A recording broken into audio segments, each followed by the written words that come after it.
شکر ادا کرتا ہوں کہ اس نے اس کے باوجود کہ پوری تیاری تھی وہاں مجھے بڑی دیر تک جیل میں رکھنے کی، اور کیسز تیار ہوئے تھے کہ ایک میں سے میں نے نکلنا تھا تو دوسرا کیس لگ جانا تھا، اور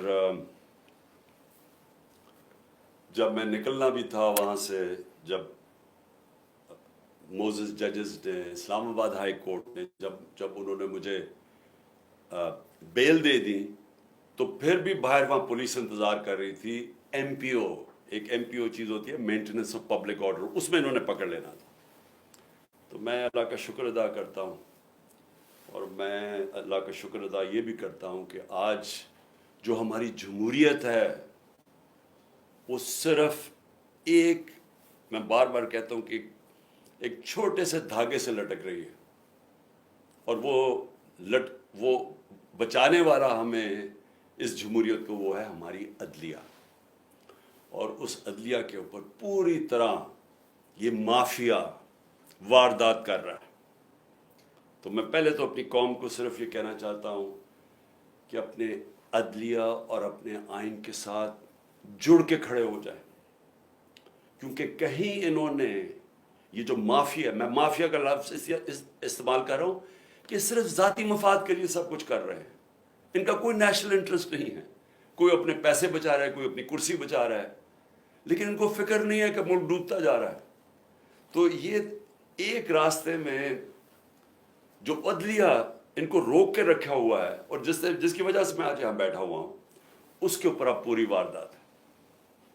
یاد رکھیں، نواز شریف نے جب 2/3 اکثریت لے لی تو اس کے راستے میں صرف اس نے دیکھا عدلیہ ہے، ایک چیف جسٹس، ایک ایماندار دیانتدار چیف جسٹس، تو اس نے اس کو گوارا نہیں کیا، حملہ کیا سپریم کورٹ کے اوپر، اور ڈنڈوں سے چیف جسٹس کو، یعنی کبھی ایسی دنیا کی جمہوریت میں ایسا مناظر نہیں ہوئے کہ ڈنڈے مار کے اس چیف جسٹس کو اور ڈرا کے اس کو بگایا، اور پھر پیسے چلائے، بریف کیس جو مافیا آپریٹ کرتا ہے، یا ایلیمنیٹ کرتا ہے اور یا پھر خریدتا ہے۔ تو آزاد عدلیہ کو اس نے تباہ کیا، اور جب آزاد عدلیہ جاتی ہے تو یہ یاد رکھیں کہ اس ملک میں آپ کی آزادی چلی جاتی ہے، کیونکہ آزاد عدلیہ آئین کے مطابق آپ کے جو بنیادی حقوق ہیں، فنڈامنٹل رائٹس ہیں، ان کی حفاظت کرتی ہے۔ میں یہ بار بار آپ کو اس لیے بتاتا رہتا ہوں، میں خاص طور پہ جو مجھے امید ہے اپنے نوجوانوں سے،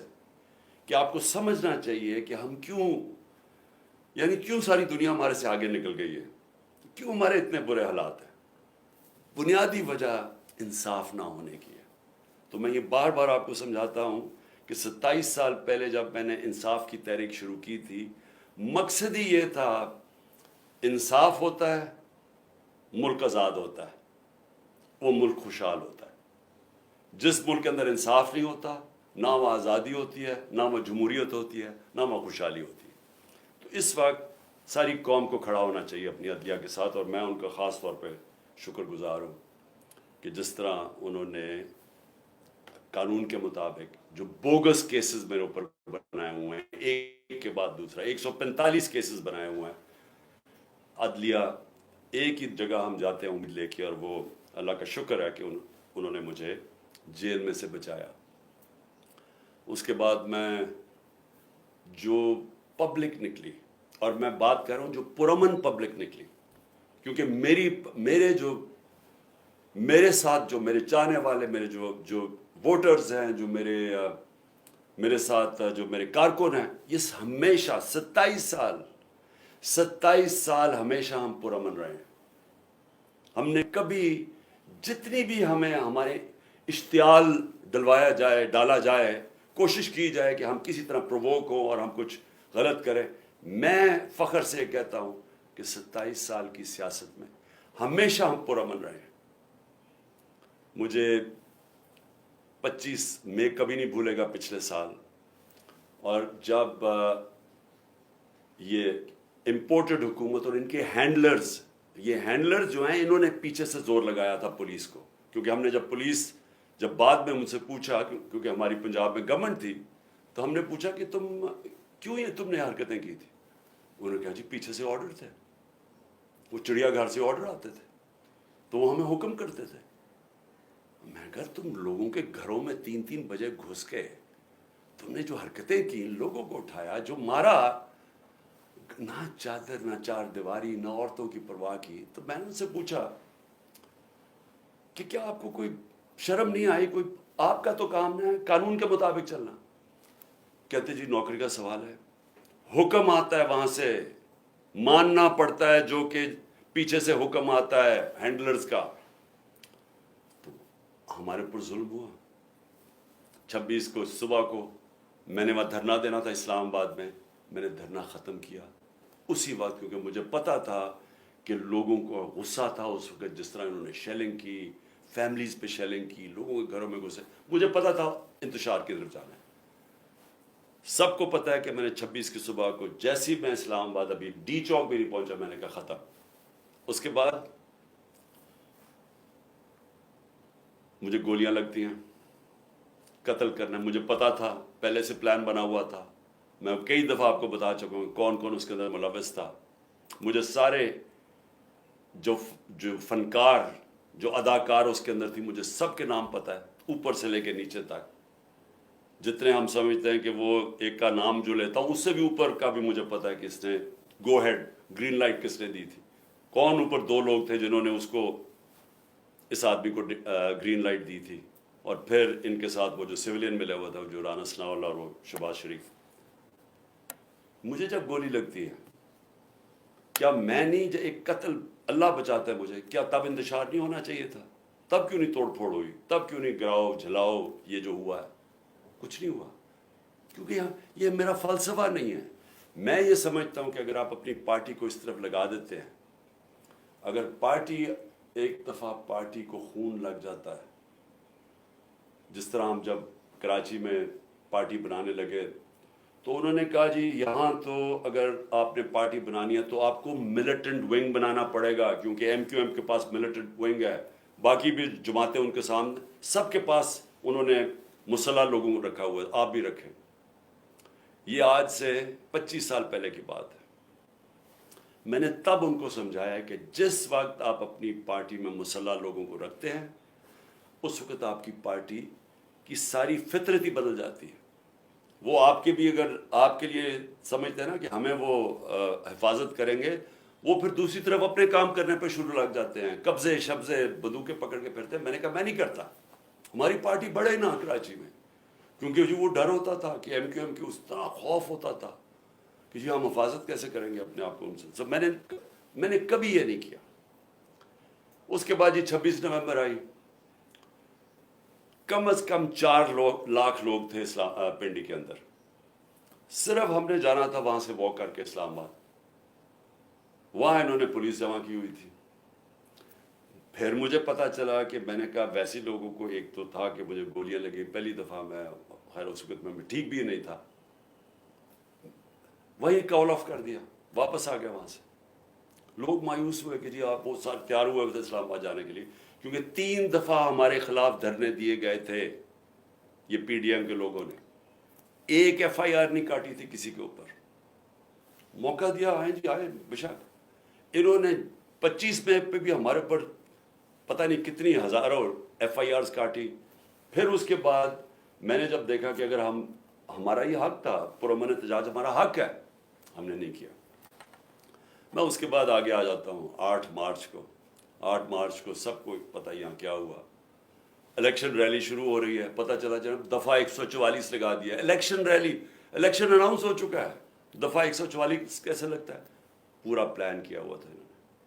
ایک پلان کے تحت چاہتے تھے کہ تشدد ہو یا انتشار پھیلے, کیونکہ الیکشن سے بھاگ رہے ہیں. سو ایک چیز, بنیادی چیز آپ سب نے سمجھ لی, جو لوگ الیکشن چاہتے ہیں وہ انتشار نہیں چاہتے. جو لوگوں کو خوف آیا ہوا ہے کہ الیکشن میں ان کی تباہی ہو جانی ہے اور ان کا نام و نشان ختم ہو جانا ہے, وہ الیکشن نہیں ہونے دینا چاہتے, لہٰذا وہ چاہتے ہیں انتشار. یہ اب بنیادی پوائنٹ سمجھیں. اور میں سارا وقت اپنے لوگوں کو, جب ضلع شاہ کا انہوں نے تشدد کر کے اس کو قتل, اس کی جب ڈیڈ باڈی کی تصویریں آئیں, یہاں غصہ تھا. ہم نے اگلے دن پھر ریلی اناؤنس کی, انہوں نے ہمیں اجازت نہیں دی سب نے کہا جی ہم کریں گے ریلی، کینسل کی. اس سے اگلے دن عدالت سے اجازت لے کے پھر ریلی کی، سب قانون کے بیچ میں رہ کے کیا. تو میں اب آتا ہوں جو میرے گھر سے ہوا.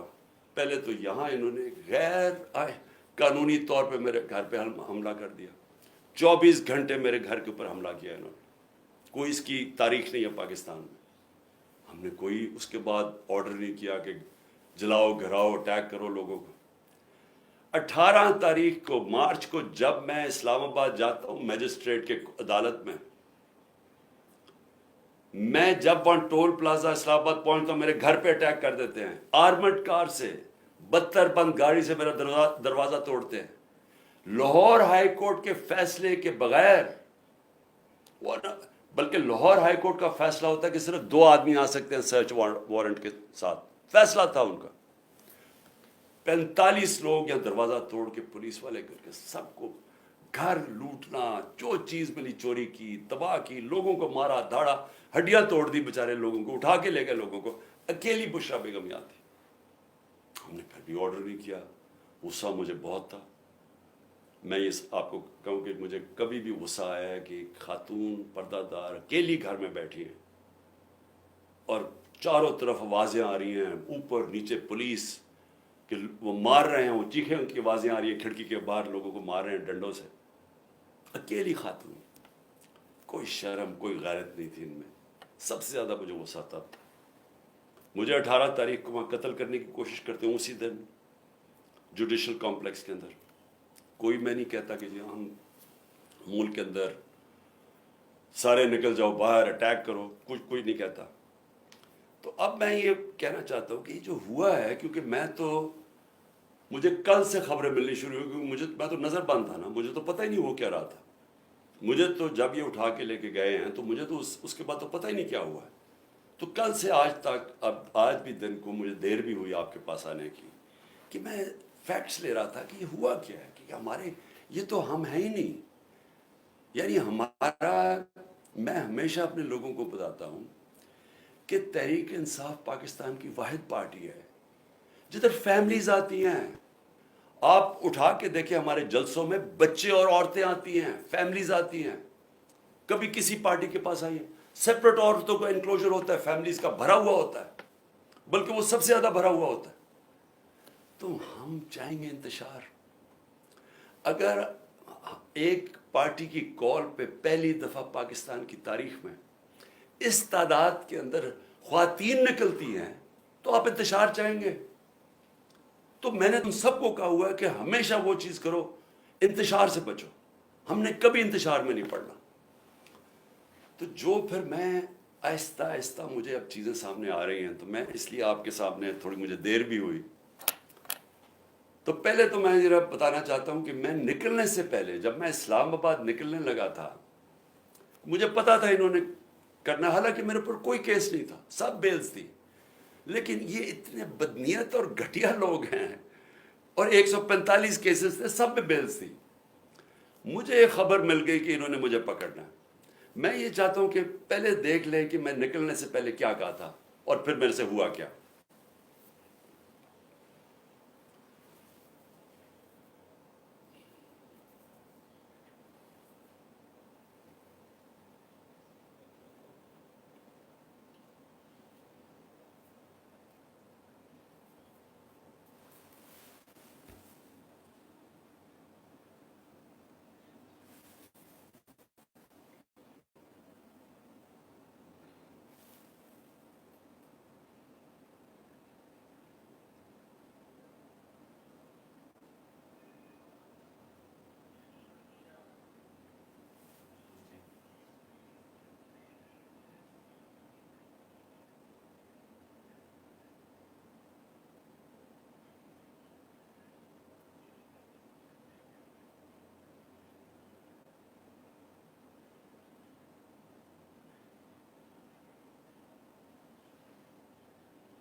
تو اب آپ دیکھیں کہ چلنے سے پہلے میں کہہ رہا ہوں کہ دیکھیں آپ ہمیں وارنٹ دکھائیں، اور لیکن وہ رینجرز کا کیا کام تھا؟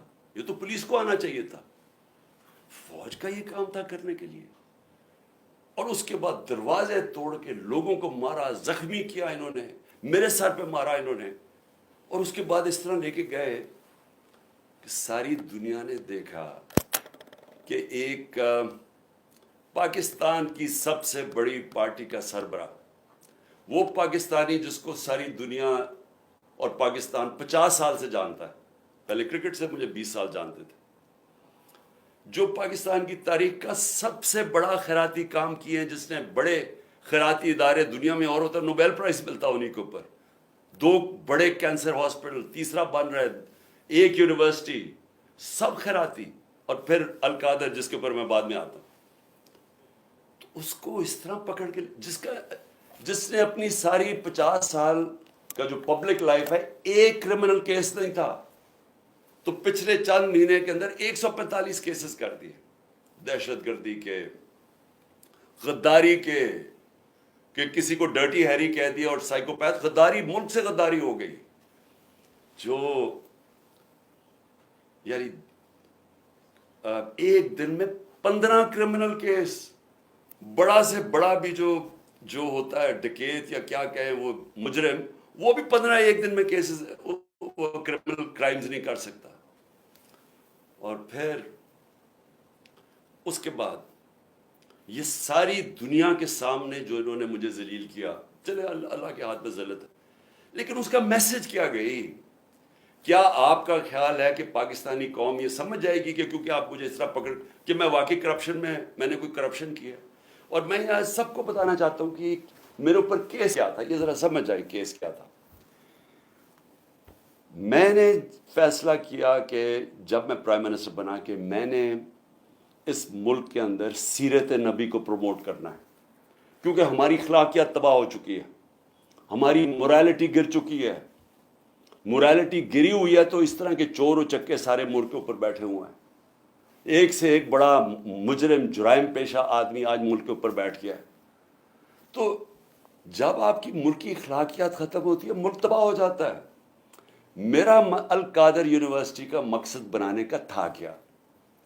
کہ اس ملک کے اندر ایک نئی لیڈرشپ پیدا ہو، جو کہ سیرت نبی کے اوپر، جو دنیا کی تاریخ کا سب سے عظیم لیڈر تھے، ان کی کوالٹیز آئیں ان کے اندر، کہ وہ کیا ان کے اندر کوالٹیز تھی کہ انہوں نے ساری دنیا کا نقشہ بدل دیا، اور کیوں اللہ حکم کرتا ان کی سنت پہ چلو. تو وہ مقصد وہ طور پر صوفیزم اور روحانیات کے اوپر، اور اس کے علاوہ ٹیکنالوجی پڑھائی جائے گا. تو یہ مقصد تھا اس کا. تو یہ فیصلہ ہوتا ہے دسمبر 2018. یہ ذرا آپ سنتے رہیں. ایک سپانسر آتا ہے، وہ کہتا ہے میں بنانے کے لیے تیار ہوں. آپ کو پتہ ہے کہ اس وقت میں ایک کینسر ہاسپٹل جس کا خسارہ 9 ارب روپیہ ہے ہر سال کا، 75% کینسر کے مریضوں کو مفت علاج دینے کا. پشاور میں دوسرا کینسر ہاسپٹل، کراچی کے اندر تیسرا کینسر ہاسپٹل جو کہ سب سے بڑا ہے، جو 30 ارب روپے کا بن رہا ہے. نمل یونیورسٹی چل رہی ہے جو کہ 1000 ایکڑ کے اندر ہے. یہ تو کوئی 300 کچھ کنال ہے، وہ 1000 ایکڑ کے اندر ہے. وہاں بھی 90% بچے، نوجوان مفت ڈگریز لے رہے ہیں.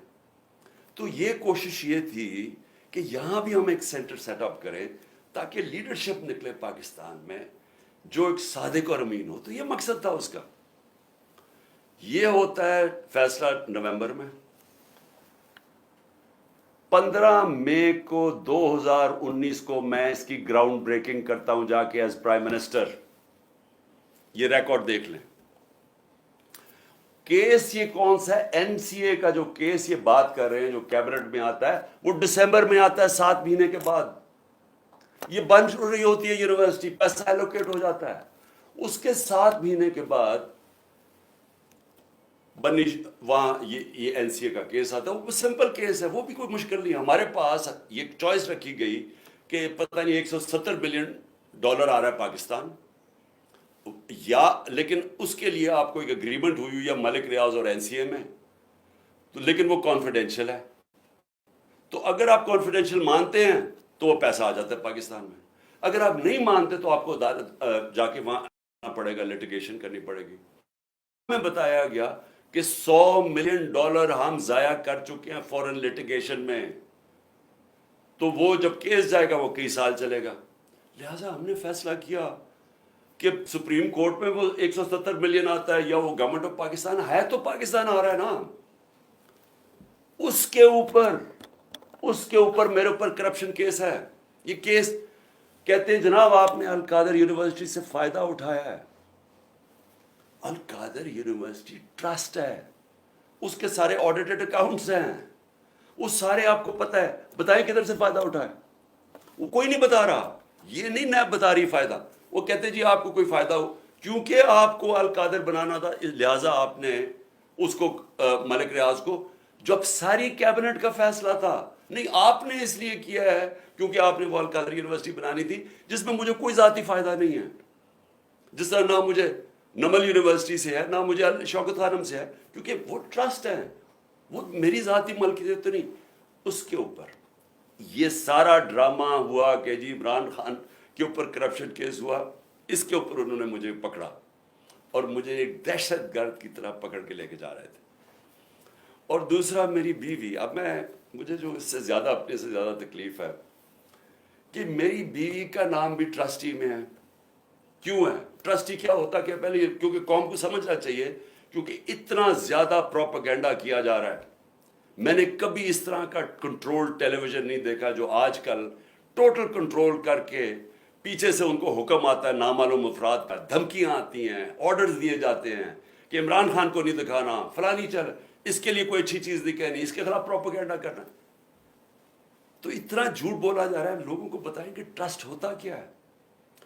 ٹرسٹ، جو ٹرسٹیز ہوتے ہیں نہ ان کو کوئی تنخواہ ملتی ہے، ان کو کوئی تنخواہ نہیں ملتی. صرف ٹرسٹی وہ ہوتا ہے جس کو جو دل سے کوئی خیراتی کام کرنا چاہتا ہے.